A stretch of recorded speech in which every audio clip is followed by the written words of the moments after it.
saw benefits, or you saw a true potential in the Asian market.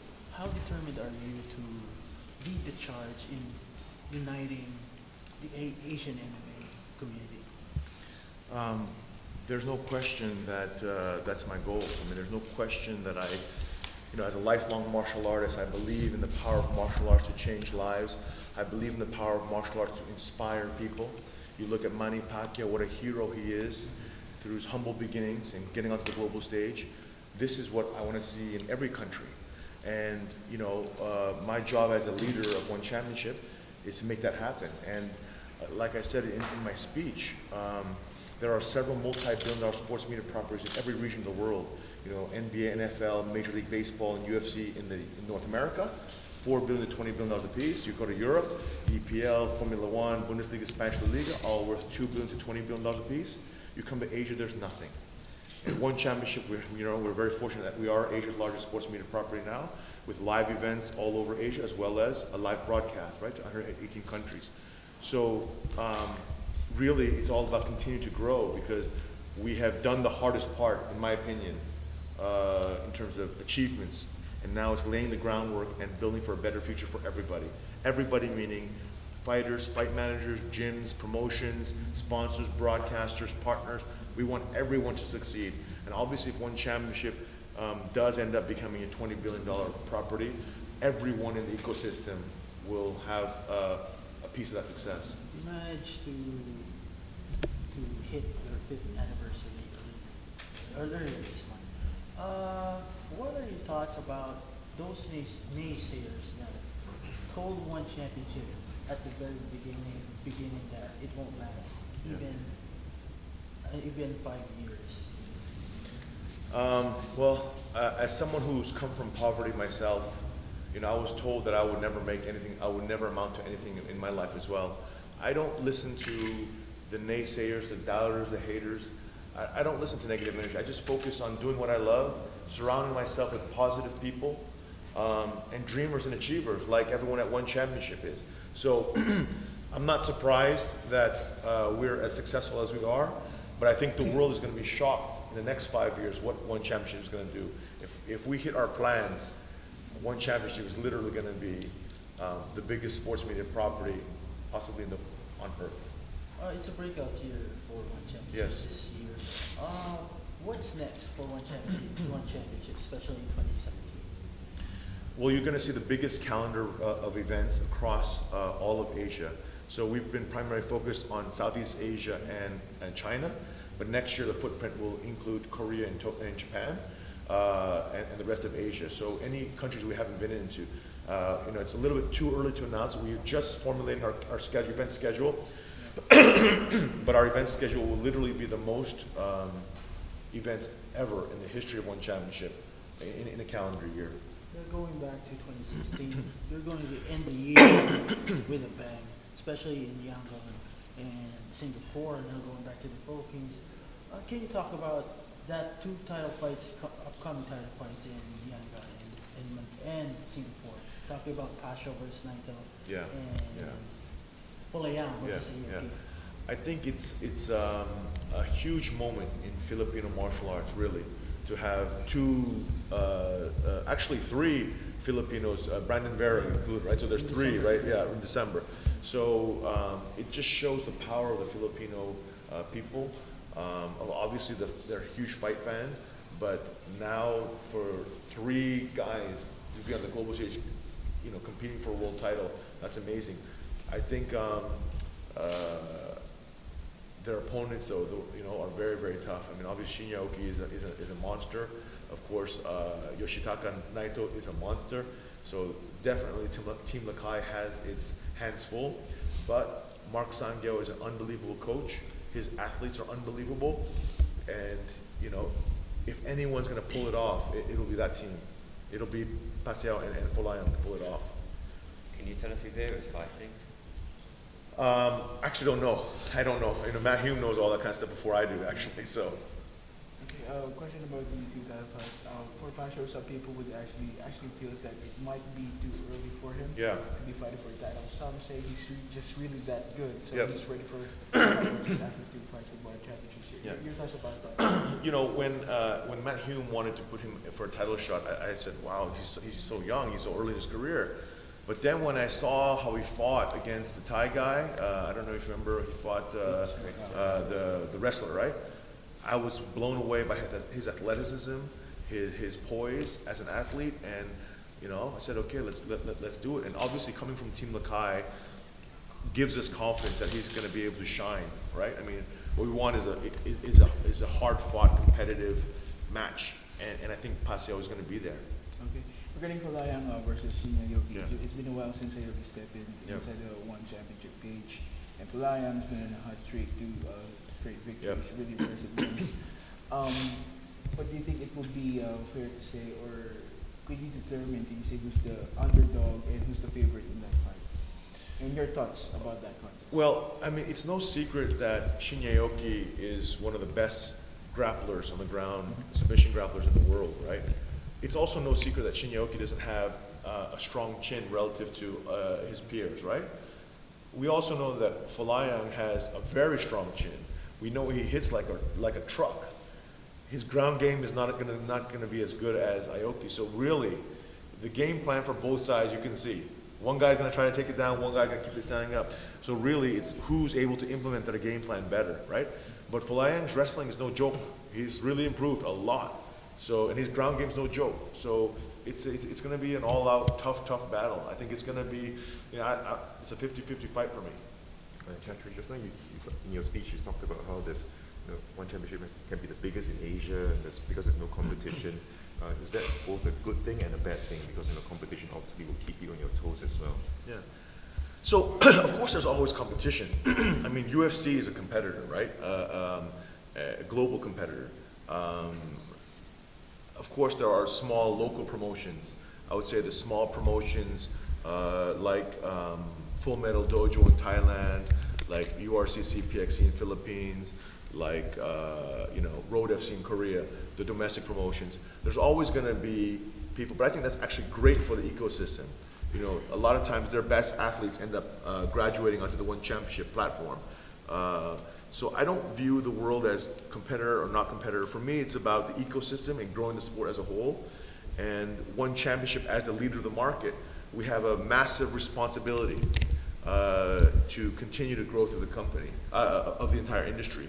And if we are able to create that vision that I want to be a $20 billion property, then everyone in the entire ecosystem will benefit from that. So I think that's what I'm more focused on than the competition. And competition doesn't have to be always there for you to be better. For us, at one championship, we really just believe in continuously improving ourselves no matter what.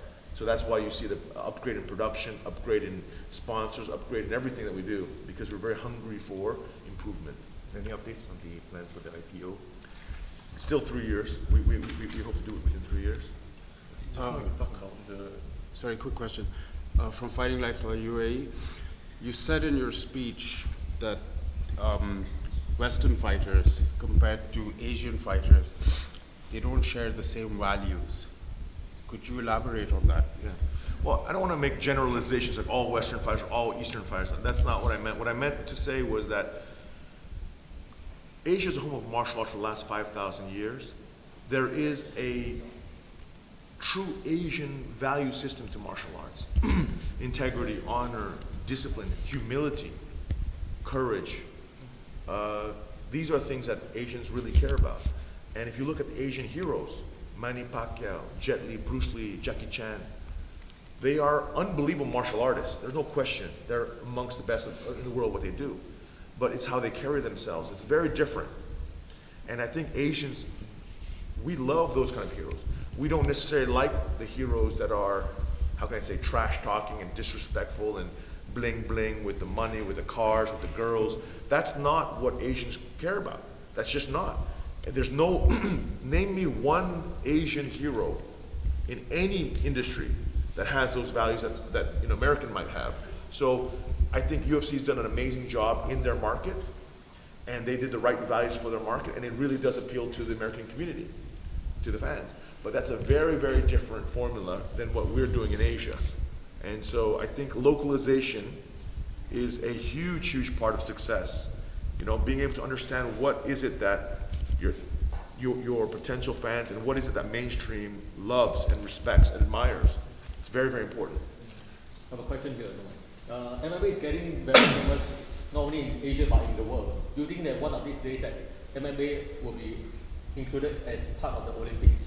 Yes, yes, most definitely. I mean, you know, you already have judo, you have boxing, you have wrestling. Those are all components of, MMA already. And I think, you know, MMA has the opportunity to become the largest sport in the world. I mean, alongside with soccer. Because why? You know, most sports, 99% of sports have a hard time crossing geographies or socioeconomics, meaning golf and tennis will always be a rich man's sport because it's expensive. So it'll never appeal to the masses. You take, badminton or sailing or any of these Formula One, those are niche sports, right? They're not going to be massive. You take cricket, it's huge in India, but it'll never be big anywhere else in Asia.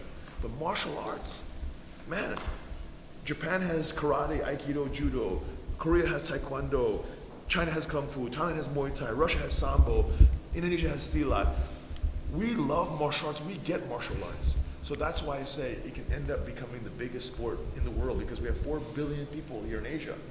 Imagine if 4 billion people get behind one championship. We will be the biggest sports media property in the world. Other than the bigger calendar of events, what can fans at each stop look forward to, especially after the recent investment by Telecom? Any improvements in the viewers, spectator experience and all that? Yeah, of course. I mean, we've done some major hiring. So we've upgraded every department through senior hires from around the world. And that's what you can expect. The production values will keep going up, whether it's broadcast or in stadium. You know, we're striving always to be better. I mean, we already have world-class production and amongst the best in the world already. But my quest, my challenge to my team is always, I want to be the very, very best in the world. I don't want to just be the best in Asia or best here, best this. I want to be the best in the world. So we have recruited literally executive producers from Canada, from the US, from all over the world. We believe in hiring the very best in the world. And money is no object, you know. I really care about the quality of people. We have the very best people in every department, and that's how you create a rock star team. That's how you're able to achieve what one championship has done. People are blown away. How did we go from zero to where we are today? Many people have tried to do in different sports, but no one's ever come close to what one championship has done. It's because of our team. Chatri, just a question. Obviously, we're here at the summit. It's a huge gathering of mixed martial arts MMA leaders in the world. Obviously, one championship is already leading the biggest player in Asian MMA. The question is there any possibility with the one championship working with other promotions like you mentioned, URCC, BXC, and is there a slight possibility of co-promoting with those organizations? You know, I really view all the other organizations as domestic promotions, as opposed to a global stage like ours, where we're in every city, every country on a global broadcast basis, as well as on a live event basis. So for me, I think we're complementing each other. I think every time, a URCC champion graduates onto the world stage of one championship, everyone wins. URCC's name goes up, and one championship is able to get a tremendous athlete, like Edward Folayang is a great example. And so you're always going to have that. And I think Deep, Shuto, Pancrase in Japan, those are amazing organizations. So, and they're a necessary part of the ecosystem.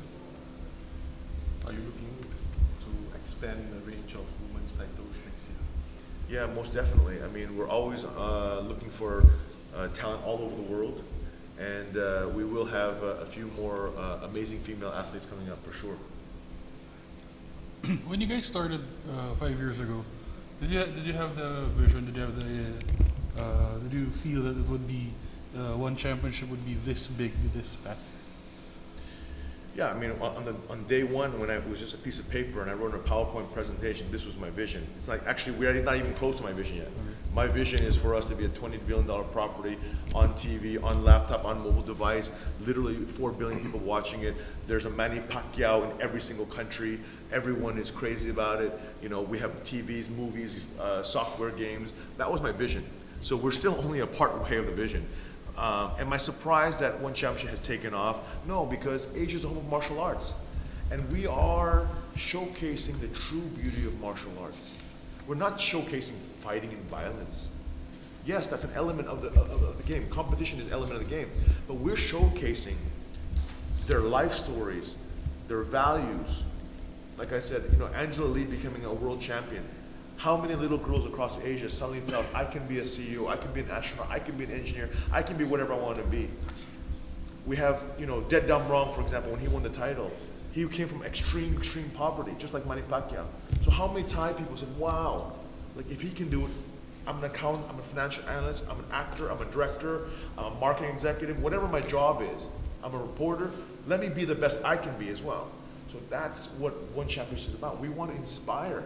I mean, when people read or hear Manny Pacquiao's life story, man, it makes you want to fight for a better future. You feel yourself, I can do something. Look at that power. That is the power that One Championship wants to ignite across all of Asia. So One Championship is expected to grow in even bigger in 5 years to come. So how do you keep the fans from still being interested in MMA, especially? You know, again, we're in the fortunate position in that we are now in the first inning, the very beginning of the sports revolution over the next 5, 10, 15, 20, 30 years. You're going to see the explosion of sports all over Asia. If you look back, okay, before One Championship, the last 5 years or whatever it is, what did we do for sports? We watched EPL, we watched David Beckham, yay, Manchester United is my team. But if you're from Baguio, why are you choosing, chanting for Manchester United? It has nothing to do with you. Or if you're in Bangkok, Thailand, it has nothing to do with you. Because we had nothing. But now, we actually have. Edward Folang is going to fight Shinya Aoki. Well, in Japan, they can watch it live, and so can Philippines. They have a hero. So this is the first time, and that's what I think is very, very exciting. So I think the future is very, very bright for One Championship, and that is our entire business model. Finding local heroes who can ignite entire countries on the global stage. Chatri, quick question. You guys recently had the Nogi tournament in Macau. You keep referring to martial arts, not mixed martial arts. Are you guys looking to expand into other sectors of martial arts as well? You know, I don't want to promise anything, but we're always experimenting, right? We're like our partnership with Universal Music Group has been very successful in terms of having rock concerts embedded with our shows. Not every show will have that, but our bigger shows will have that. And we're experimenting with the One Championship no-gi grappling tournament. So I think you'll see a lot of that in the future, for sure. I mean, we have very close relationships with all the martial arts communities across Asia, not just mixed martial arts communities, but actual martial arts communities, right? We're very close with the Silat Association in Indonesia. We're very close with the Taekwondo Association in Korea. We're very close to the Karate Association in Japan, or the Muay Thai Association in Thailand. One Championship is about martial arts, not just mixed martial arts. You mentioned that you're looking for the best talents across Asia. Asian fighters are not known for that big. How will you fill up, especially welterweight up to heavyweight division? Especially Randy Vera has a limited selection in the heavyweight division for One Championship. You know, I really don't think that people focus so much on how much do you weigh. People want to see how good are you. See, Manny Pacquiao is a small guy, but he galvanized everybody. So it's not about how big are you, how much do you weigh. It's how badass are you? How good is your martial arts ability? And I will tell you, Asians are the very best in martial arts. There is no question. You get a Muay Thai world champion, he is the best in Muay Thai in the whole world. You get a Sanda Kung Fu guy, same thing. Let's not forget, let's not fall for the trap of marketing from other organizations. Asians are the very best in martial arts. This is our home. And One Championship is going to be the platform to show, to reignite to the whole world what Asian martial arts really is.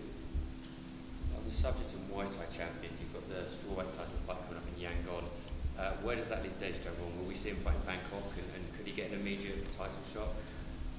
I don't think he deserves an immediate title shot. I mean, Yoshitaka Naito beat him fair and square, and so I think Dej Damrong has to win a few to get back in contention. I do know that Dej Damrong, though, is scheduled to fight in Bangkok, but I don't think he's going to get a title shot right away. Yeah, he's going to have to earn it. Chatri, quick question. You guys 2 years ago had a show in Dubai.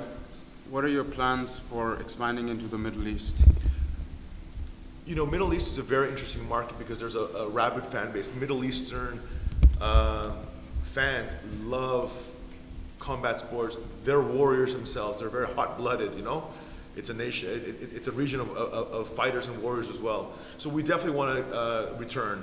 Again, but it's just about priorities, right? We have so many different countries here in Asia that want us to enter. So, you know, Vietnam or Japan or Korea. We have so many other opportunities that we have to, I think we're going to return back to the Middle East. That, to answer your question, I don't know when, but that's definitely something we're very interested for sure. Chatri, just now you talked about Olympics and the fact that there are quite a number of martial arts already in the Olympic schedule. Do you think for MMA to go into the Olympic schedule, you all will have to replace one of the martial arts given IOC's penchant for wanting to limit? Honestly, I don't know I know IOC is very political, so I really don't know all the nuances of politics, but I don't see why MMA can't join the Olympics as opposed to remove another martial arts. You know, I just don't, because they're different disciplines, you know. I'm hopeful that the IOC sees the bigger picture and sees, how big martial arts is. MMA is around the world. Guys, we have to get a few other people in. Any other questions?